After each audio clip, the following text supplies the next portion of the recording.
नमस्कार, मी प्रिया काळे. तरुण भारतच्या न्यूज बुलेटिनमध्ये आपल्या सर्वांचं स्वागत. आता पाहूया ठळक घडामोडी. डेंग्यू नियंत्रणासाठी आरोग्य खात्याने कंबर कसली आहे.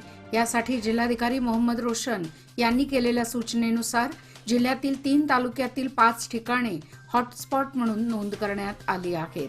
त्या ठिकाणी 129 जणांची डेंग्यू चाचणी करण्यात आली असून यामध्ये 3 जणांना डेंग्यूची लागण झाली आहे. डेंग्यू नियंत्रणासाठी आरोग्य खात्याकडून प्रभावी उपाययोजना राबवण्यात येत आहे. बेळगाव शहरातील वडगाव तालुक्यातील अन्नीगोळ या ठिकाणच्या हॉटस्पॉट म्हणून नोंद करण्यात आली आहे. तर खानापूर तालुक्यातील नंदगड व पारिशवाड, रामदुर्ग तालुक्यातील होसकोटी ही ठिकाणे हॉटस्पॉट म्हणून नोंद करण्यात आली आहेत.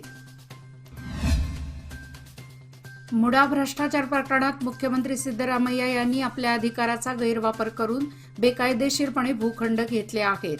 तसेच बुडामधील 4,000 कोटीचा भ्रष्टाचार उघडकीस आला असून त्यांचा तपास सीबीआयकडे सोपवावा अशी मागणी बेळगाव भाजप ग्रामीण जिल्हाध्यक्ष सुभाष पाटील यांनी केली. शिवाय येथील भाजपच्या वतीने आज चन्नम्मा सर्कल येथे आंदोलन करण्यात आले. बळ्ळारी नाला आणि लेंडी नाल्याचे ड्रोनद्वारे छायाचित्रे व व्हिडिओ गुरुवारी काढण्यात आले. बेळगाव शेतकरी संघटनेने ही छायाचित्रे घेतली असून दोन्ही नाले जलपर्णी आणि गाळाने बुजून गेले आहेत. त्यामुळे आता तरी प्रशासन या नाल्यांच्या खोदाईसाठी पाऊल उचलणार आहे का हे पाहावे लागणार आहे. जिल्हा प्रशासन आणि पाटबंधारे खाते याकडे दुर्लक्ष करत आहे. परिणामी दरवर्षी हजारो एकरमधील भात पीक कुजून जात आहे. गुरुवारी ड्रोनद्वारे मुचंडीपासून येळ्ळूर रस्त्यापर्यंत छायाचित्रे व व्हिडिओ काढण्यात आले आहेत. ही संपूर्ण माहिती कृषी मंत्र्यांकडे दिली जाणार आहे अशी माहिती शेतकऱ्यांनी दिली आहे. महसूल मंत्र्यांच्या सूचनेनुसार प्रादेशिक आयुक्त कार्यालयाने बेळगाव विभागाच्या महसूल खात्यातील 16 शिरस्तेदार आणि उपतहसीलदार यांच्या बदल्यांचा आदेश बजावला आहे. यामध्ये बागलकोट, कारवार, हावेरी, गदग, विजयपूर आणि बेळगाव जिल्ह्यातील शिरस्तेदार व उपतहसीलदारांचा समावेश आहे. बेळगाव प्रादेशिक आयुक्त कार्यालयातील शिरस्तेदार राजशेखर हादिमनी यांची बेळगाव जिल्हाधिकारी कार्यालयात बदली झाली आहे.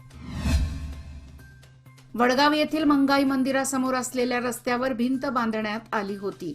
त्यामुळे मंगाई नगरवासियांनी भिंत काढून आम्हाला रस्ता मोकळा करून द्यावा अशी मागणी केली होती. त्याची दखल घेत सार्वजनिक बांधकाम खात्याने गुरुवारी रात्री येथील भिंत पाडून रस्ता मोकळा करण्याच्या कामाला सुरुवात केली होती. यावेळी मोठा पोलीस फौजफाटा तैनात करण्यात आला होता. कडेकोट पोलीस बंदोबस्तात या कामाला सुरुवात करण्यात आली होती. यावेळी काही वेळ तणावाचे वातावरण निर्माण झाले होते. रस्त्यावर भिंत बांधली असा आरोप मंगाई नगरवासियांनी केला होता. जेसीबीच्या साहाय्याने भिंत पाडण्यात आली. रात्री उशिरापर्यंत हे काम सुरू होते. महिलांची शक्ती हीच समृद्ध भविष्याची निर्मिती. लोकमान्य घेऊन आले आहेत महिला उन्नती योजना, जी देते तुमच्या गुंतवणुकीवर 10% आकर्षक व्याजदर फक्त 500 दिवसांकरिता. किमान गुंतवणूक 10,000 रुपये. अधिक माहितीसाठी आजच कॉल करा 1800-212-4050. योजना फक्त महिला सभासदांकरिता. नियम अटी लागू. लोकमान्य, जिथे पैसे वाढतात आणि नातं वृद्धिंगत होतं. बेळगाव रेल्वे स्थानकाच्या पाठीमागील बाजूस गुडशेट रोड येथे कचऱ्याचे डम्पिंग ग्राउंड बनू लागले आहे. गेल्या वर्षभरापासून ही परिस्थिती जैसे थे आहे. याबाबत कित्येक वेळा तक्रारी करून देखील महानगरपालिकेचे याकडे दुर्लक्ष झाले आहे. त्यामुळे कचऱ्याचे ढिगारे साचून राहिले आहेत. आजूबाजूला शाळा, घरे व रुग्णालये आहेत. त्यामुळे रोगराई वाढण्याची शक्यता आहे. त्यातच बेळगावमध्ये डेंग्यूच्या रुग्णांमध्ये झपाट्याने वाढ होत आहे. त्यामुळे या परिस्थितीला जबाबदार कोण? नागरिकांच्या आरोग्याशी प्रशासन खेळते आहे का, असा सवाल येथील नागरिक करत आहेत. चिकोडी येथे उभारण्यात आलेल्या माता शिशु हॉस्पिटल येत्या 15 ऑगस्ट रोजी लोकार्पण होण्याच्या दृष्टीने तात्काळ पावले उचला अशी सूचना जिल्हा पालकमंत्री सतीश जारकिहोळी यांनी आरोग्य खात्याच्या अधिकाऱ्यांना केली. बेळगावच्या सुवर्णसौध येथे शुक्रवारी केडीपी बैठक पार पडली. यावेळी ते अध्यक्षस्थानावरून बोलत होते. चिकोडी येथील माता शिशु हॉस्पिटलच्या इमारतीचे बांधकाम पूर्ण झाले आहे. शिवाय या ठिकाणी डॉक्टर आणि वैद्यकीय कर्मचाऱ्यांची नेमणूक करण्यात आली आहे. या हॉस्पिटलचे येत्या 15 ऑगस्ट रोजी उद्घाटन करण्याच्या दृष्टीने तयारी केली जावी असे त्यांनी सांगितले. संपूर्ण राज्यात डेंग्यूचे रुग्ण वाढत असल्यामुळे बेळगाव जिल्ह्यात डेंग्यूचा फैलाव रोखण्यासाठी आवश्यक उपाययोजना हाती घेतल्या जाव्यात असेही ते म्हणाले. कर्नाटकपासून गोवा येथे जाणाऱ्या राष्ट्रीय महामार्गावरील अनमोड घाटात गुरुवार दिनांक 11 पासून 30 सप्टेंबर 2024 पर्यंत 6 चाकी तसेच याहून अधिक वाहनांना पूर्णतः बंदी असल्याचा आदेश कारवार जिल्हाधिकारी यांनी काढला आहे. तर हुबळी मार्गे येणारे अवजड वाहने यल्लापूर कारवार मार्गे गोवा येथे जाण्याचा आदेश आहे. तर बेळगाव येथून येणारी अवजड वाहने चोरला घाट मार्गे वळवण्यात आली आहेत. तर फक्त अनमोड घाट मार्गावरून 4 चाकी वाहनांना तितकाच प्रवेश घोषित करण्यात आला आहे. तरी या ठिकाणी झालेल्या मोठ्या पावसामुळे ठिकठिकाणी पडलेले खड्डे झाल्याने इतर वाहनांना होणाऱ्या त्रासामुळे अवजड वाहनांना बंदी घालण्यात आल्याचा आदेश कारवार जिल्हाधिकाऱ्यांनी काढण्यात आल्याचे सांगितले. श्री दत्त संस्थान बाळेकुंद्री वतीने रविवार दिनांक 21 जुलैला या वर्षीच्या गुरुपौर्णिमेच्या दिवशी महाभिषेक संकल्प आयोजित करण्यात आला आहे. गुरुपौर्णिमा अर्थात गुरूंना शरण जाण्याचा परमपावन दिवस. या मंगलमय दिवसाचे औचित्य साधून श्री दत्त संस्थानच्या कार्यकारिणीने श्री क्षेत्री मोठ्या प्रमाणात अभिषेक करण्याचा संकल्प केला आहे, असे श्री दत्त संस्थान बाळेकुंद्री यांच्या वतीने कळवण्यात आले आहे.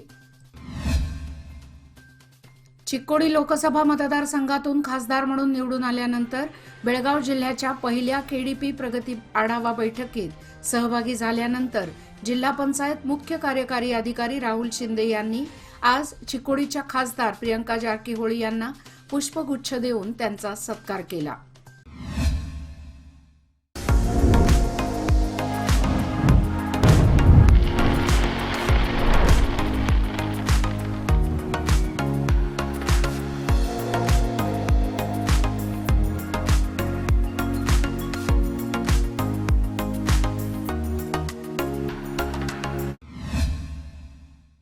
नेहरूनगर येथील जिल्हा क्रीडांगणावर देवेंद्र जिनगौडा स्कूल आयोजित विद्याभारती जिल्हास्तरीय अॅथलेटिक क्रीडा स्पर्धेला मोठ्या उत्साहाने प्रारंभ झाला.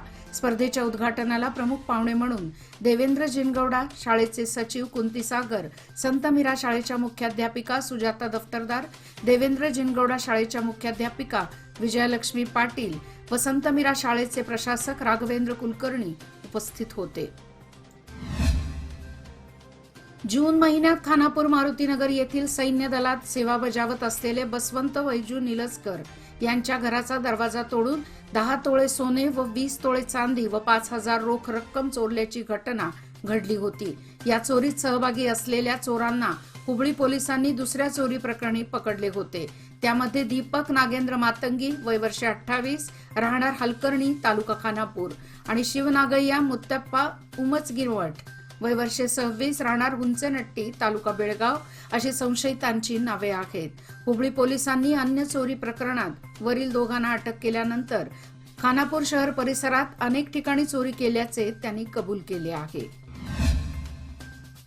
आजरा, आंबोली व पाणलूट क्षेत्रात पावसाने उसंत घेतल्यामुळे हिरण्यकेशीच्या पाणी पातळीत मोठी घट झाली आहे. यामुळे पाणी प्रवाहाला संथ गती प्राप्त झाली आहे. सध्या पुनर्वसू नक्षत्र काळातील अखेरचे दिवस असल्यामुळे पावसाचे प्रमाण कमी असणार असा अंदाज वेधशाळेने वर्तवला आहे. आगामी काळात पावसाचे प्रमाण वाढणार असल्याचा अंदाज वर्तवण्यात आला आहे. निप्पाणी शहर व परिसरात डेंग्यू तसेच चिकुनगुनिया या रोगाचे रुग्ण मोठ्या प्रमाणात आढळत आहेत. त्यामुळे प्रशासन अलर्ट झाले आहे. निपाणी शहरात नगरपालिका प्रशासनातर्फे जागृती मोहीम हाती घेण्यात आली आहे. प्रत्येक भागात गल्लोगल्ली पालिकेची पथके जागृती करताना दिसत आहेत. पाणी स्वच्छ असो वा गढूळ त्यांचा अधिक काळ साठा न करण्याचे आवाहन केले जात आहे. 5 जुलै रोजी रात्री दुचाकीच्या धडकेत गंभीर जखमी झालेल्या निप्पाणीतील महिलेचा सीपीआर रुग्णालय कोल्हापूर येथे गुरुवारी रात्री उपचारादरम्यान मृत्यू झाला. सुशीला शामराव शेळके वय वर्षे 62 राहणार रामनगर निप्पाणी असे मृत झालेल्या महिलेचे नाव आहे. सदर महिला बाळूमामाचे दर्शन घेऊन निप्पाणी येथे परतत होती. दरम्यान गायकवाडी नजीक आल्यानंतर त्यांना दुचाकीची जोरात धडक बसल्याने त्या गंभीर जखमी झाल्या होत्या. त्यांना उपचारार्थ सीपीआर रुग्णालय कोल्हापूर येथे दाखल करण्यात आले होते, परंतु गुरुवारी रात्री त्यांचा उपचारादरम्यान मृत्यू झाला. या घटनेची नोंद निप्पाणी ग्रामीण पोलीस स्थानकात झाली आहे. याचबरोबर आजचे बातमीपत्र इथेच संपले. अधिक माहिती आणि ताज्या घडामोडी करता पाहत रहा तरुण भारत न्यूज चॅनल. तसेच आमच्या चॅनलला लाईक, शेअर आणि सबस्क्राईब करायला विसरू नका. आणि विश्वासार्ह बातम्यासाठी दररोज वाचा दैनिक तरुण भारत. धन्यवाद.